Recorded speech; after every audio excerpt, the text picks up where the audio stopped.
So, what's up mga lods? Panibagong ano na naman tayo, panibagong vlog na naman mga lods. And ayan mga lods, magpapakabit tayo ng RTD na headlight natin mga lods. Papakabit natin ngayon. And kung nakita niyo yung previous vlog ko, tinuruan ko na lang din kayo kung paano i-testing lang using battery. So, hindi ko rin kasi alam kung paano siya ikabit dito sa headlight. And sobrang dami niyang wire. Kaya hindi ko alam kung paano siya ikakabit. And wala naman tayo masyadong alam sa pagtatap ng mga wires. So, ipapakabit na lang natin siya mga lods. Kasi delikado naman din at mga wirings yan about sa kuryente. So, mas okay na rin na ipakabit na lang natin sa totoong mekaniko. Para iwas aberya na lang din mga lods. So, papakita ko na lang din sa inyo and tatanungin na lang din natin kay Mang Kulot kung paano siya ikakabit. So, magpapaturo na lang din tayo kung paano ikabit yon. So, update ko kayo mga lods kapag nakapunta na tayo dun sa, sa Dingras.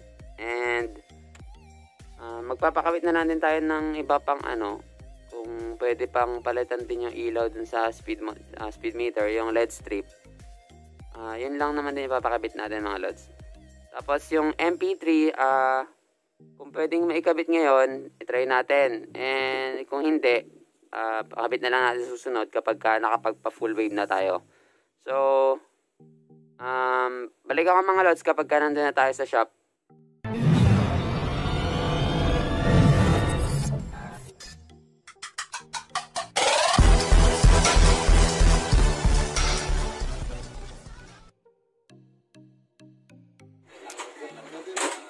So, yun na mga lods. Nandito na tayo sa shop. And, dumating na rin si Mang Kulot. Pakabit na natin yung headlight. Yung headlight niya.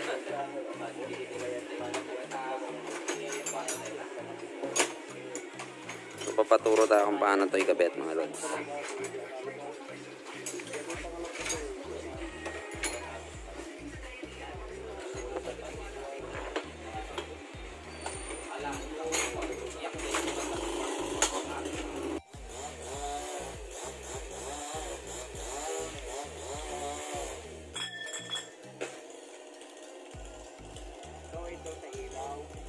Yan na lang sa ilaw, sa headlight. Oo.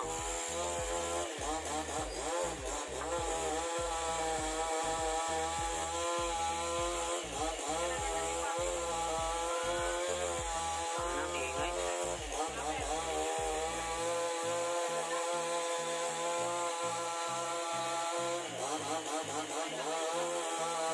Ito, nagamit na to.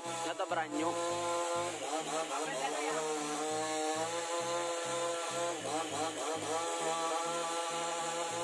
Yan mga lods yung switch na gagamitin.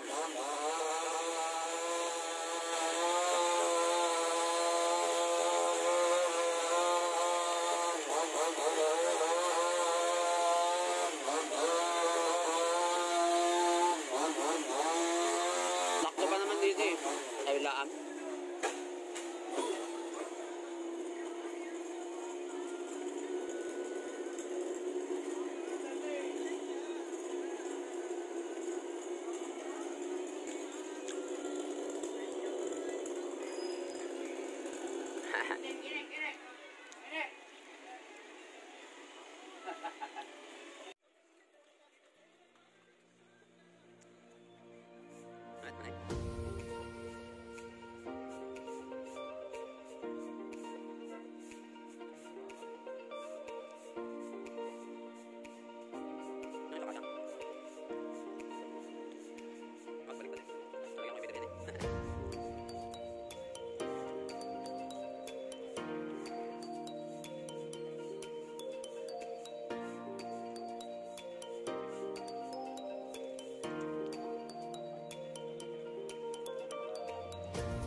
A few moments later.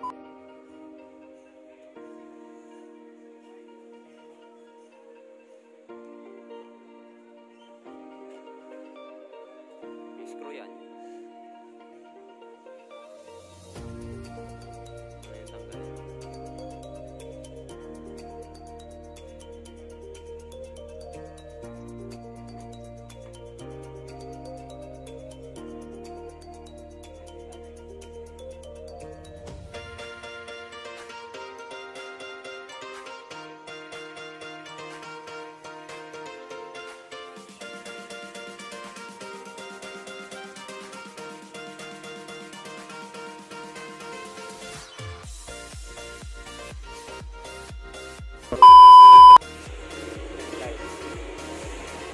Low.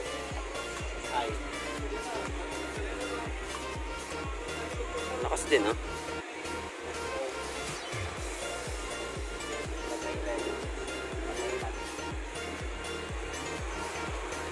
Mayat.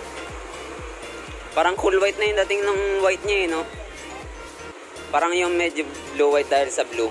Hindi siya yung white na white lang. Ganda rin. Mas malakas talaga. Ganda. Oo. Dahil sa ano, sa red ko na, red blue, white. So okay na yan, matetesting ko yan mamayang gabi.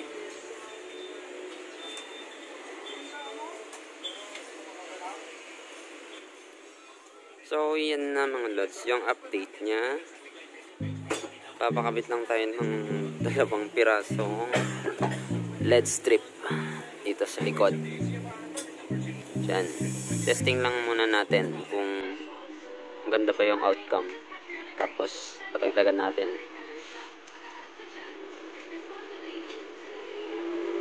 Pinaklas na lahat yung mga kulot.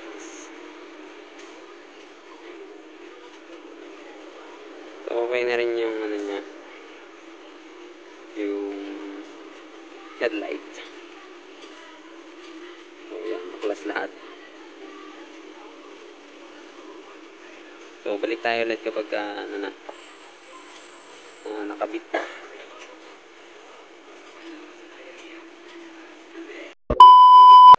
So yun na nga mga lods. Napa-install na natin yung mga ilaw natin kay Mang Kulot. So wait lang, may dadaan eh. So yun na nga, papakita ko sa inyo mga lods kung ano yung mga nakabit natin sa ano natin, sa headlight natin ngayon. So hindi masyadong napakita kung na-explain kung paano siya kinabit kasi marami rin siyang ibang ginagawa. So yan, kung titingnan niyo yan mga lods, yan iba na yung nasa loob. So parang ano lang din naman siya mga lods, parang stock headlight pa rin siya mga lods, yung itsura niya. So nagpalit tayo nitong park light and nagpalit tayo ng LED light ng headlight. So papakita ko sa inyo once na naka on. So i-start muna natin para iwas na ano, kasi medyo nalolobat na yung battery natin eh. So yan mga lods, nagpakabit ako ng mga switch. So etong switch na to hindi ko pa napalagyan ng ano, so extra ko pa lang tong switch na to mga lods. Then eto yung switch naman ng headlight and park light ko mga lods. So kung makikita nyo mga lods, eto yung sa park light. So pagka pinindot natin yan is ayan yung park light nya mga lods. Yan. So nagpa-install ako ng red din na park light kasi may libre din na kasamang park light tong headlight. So kung makikita nyo nga yung ano, yung pinag-testing ko ng headlight noon nung nakaraang vlog, yan, meron nga siyang kasamang park light. So pagka in-start natin din yung headlight is ito. So yan yung low light niya mga lods. Yan, naka-low. White lang siya. Yung ano niya, yung kulay niya. Meron siyang kasamang konting blue lang na ilaw. So yan. Kaya pagka madilim na siguro, magkukulay violet siya dahil sa blue and red na kulay niya mga lods. Yan yung low niya mga lods. And yung high. Yan. Mas malakas yung blue nung high mga lods. So mamaya ipapakita ko sa inyo yung pinagkaiba ng stock headlight natin. Yung lakas ng ilaw ng stock headlight natin dito sa RTD na tri-LED. So papakita ko na natin sa inyo mamaya mga lods kung ano yung niya, yung kung gaano kalakas tong ilaw na to, kasi pagka tinignan mo talaga siya nakakasilaw mga lods. So yan high and low, tapos on and off. So nilagyan na rin natin siya ng switch para hindi masyadong aksaya sa battery. So pagka in-on mo rin yung park light, nagpa-install din ako ng dalawang LED strip. Yan So hindi ko pa siya pina-fix dahil ililipat ko siya dun sa loob. Ayusin ko pa siya. So yan siya mga lods. Extra lang, pang trip lang pagkagabi. Parang pang pailaw ganon. So yan lang yung pinakabit natin mga lods. Yan.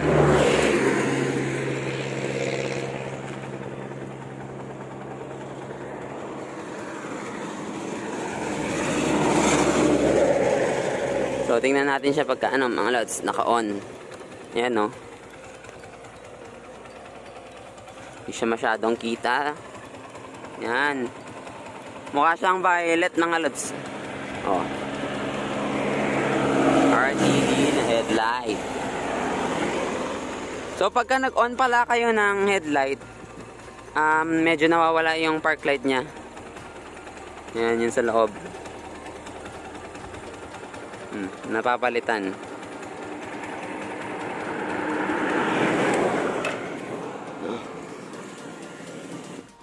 So yun na nga mga lods.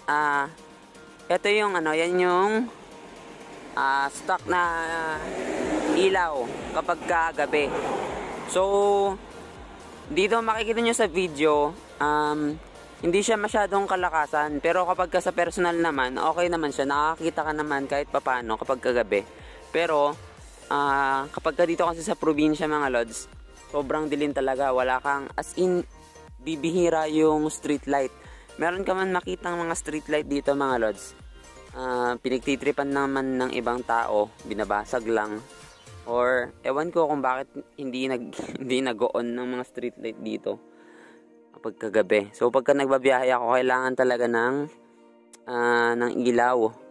So sinabi ko nga nung nakaraang vlog mga lods, hindi ko trip yung nilalagay dito sa part na to, hindi dito sa gilid or dito sa malapit sa paludo. So yung mini driving light pala yung tawag doon mga lods. Tagal kong pinag-iisipan, 6 LED or etc. pa kung ano pa mga sinabi ko. Mini driving light pala yung tawag doon. So yun mga lods, hindi ko kasi trip yung itsura niya kasi parang nakakasagabal yung itsura niya dyan sa And sinasabi din nila, bawal din daw talaga sa LTO yon. Kaya mas pinili ko na lang tong headlight na to kasi medyo malakas din naman. And makikita rin natin yung outcome niya mamayang gabi kapag dumilim. So papakita ko na lang din sa inyo at yung video ngayon. Ito yung sample video ng RTD na headlight na naka-install dito sa Fury natin mga lods. So mga lods, ito na, gumabi na mga lods. And papakita ko na sa inyo yung outcome nung kinabit natin mga lods. Ito yung yung sample video, sample nung ilaw niya kapag ngayong madilim. So yan, meron siyang ilaw dito.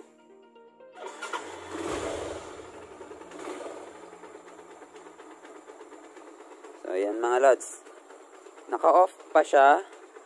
So kapag nag-park light tayo mga lods, is yan. Meron din tayong underglow doon sa bandang likuran. So yan mga lods. Kulang yung natin underglow. So maganda pala yung kinalabasan niya mga lods. Yan So kailangan natin pa ng siguro mga ilan ba? So, mga 5 pa siguro or 6. So, yan, nag-red na tayo ng underglow. Then, red sa panel. And yan, park light. So, hindi na siya yung kapag binirit-birit mo, tsaka lang lalakas. So, ayan. So, pagka nagano naman na tayo mga lods, headlight. Yan, yan siya kalakas. Kita nyo, ayan. Oh, off. Off natin yung park light. So, yan. Kitang-kita nyo mga lods. Yan. Low pa lang yan mga lods, ha. So, pagka nag-high tayo mga lods, sobrang taas ng high niya. Yun. Kitang-kita nyo yung nandun na. So, try ko ulit, try natin patayin yung ilaw namin dito mga lods para mas makita natin. So, yan. Kulang pa siya. So, mag-headlight tayo para mas makita nyo ng madilim. Yan, ng headlight. Then, high. Low, high. Kitang-kita yan dun sa dulo.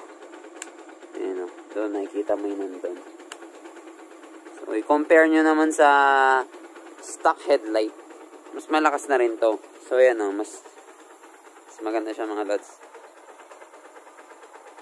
Violet yung dating niya kapag pasalubong nyo siya.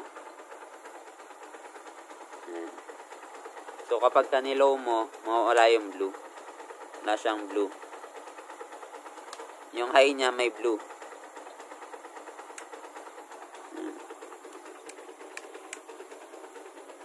Ganda rin ang outcome niya mga lods.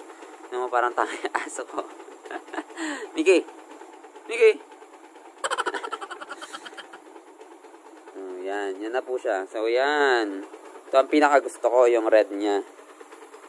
Tapos, samahan natin ng fog light na blue. So, yan o. Yung blue na maliit na ilaw. So, ang ganda niya mga lods.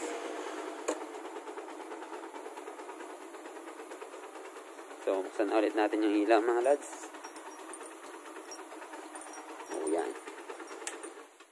So, yun lang siya mga lods. Nakita nyo na kung gaano kalakas yung ilaw niya. So, yun. At least nakapagbigay sa inyo ng idea mga lods kung meron kayong ibang pinagpipilian pa na headlight. LED na headlight. Diba?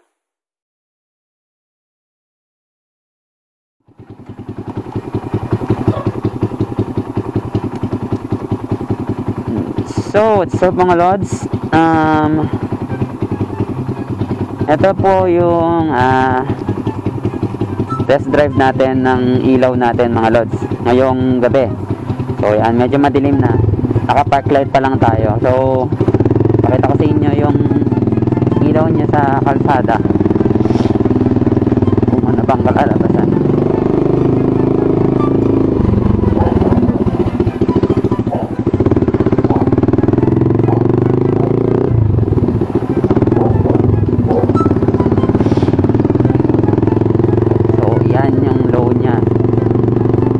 Medyo wide siya mga lods.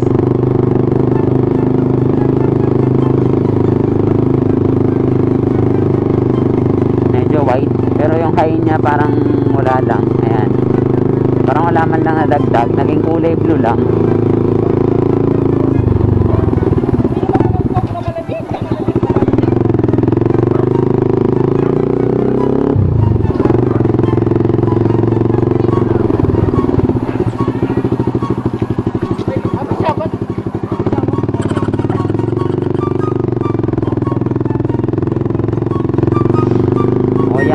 Violet yung kulay niya mga lods. Ganda, and white din naman yung kulay ay yung ilaw. So okay na rin. Pwede na rin siyang gamitin. Alam, hindi mo masyadong kita yung dun sa malayo. Mataas lang talaga siya yung high niya. Medyo mataas yung high niya mga lods.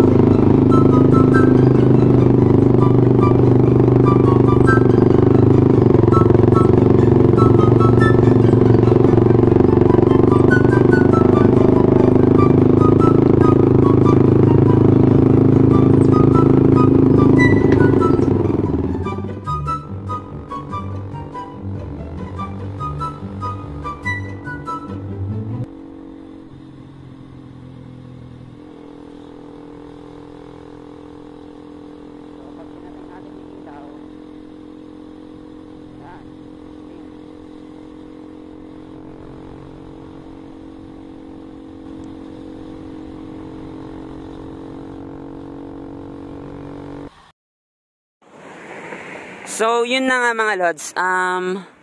Sana nabigyan ko kayo ng magandang idea kung anong headlight or LED light para sa headlight yung kailangan nyo bilhin or pwede nyong bilhin sa mga motor nyo. Hindi lang naman siya para sa Fury. Pwede naman siya sa kahit na anong motor. Basta lalagyan nyo lang din siya ng switch para para hindi rin naman laging naka-on. Ito kasing Fury natin mga lods is wala siyang switch. So, yung stock niya, lagi lang siyang naka-on and naka stator drive siya or motor drive. Ibig sabihin ng motor drive mga lods, sinabi ni Mang Kulot na kapag tinry niyo yung stock na headlight, pagka in-on niyo yung motor nyo, nagbi-blink-blink yung yung ilaw. So, pagka nagbi-blink-blink yung ilaw niya mga lods, hindi ibig sabihin mahina na yung motor nyo, yung baterya nyo. Naka motor drive lang talaga yung headlight nyo, kaya nagbi-blink-blink. So kapag nag-rev lang kayo mga lods, dun lang lalakas yung ilaw ng headlight nyo.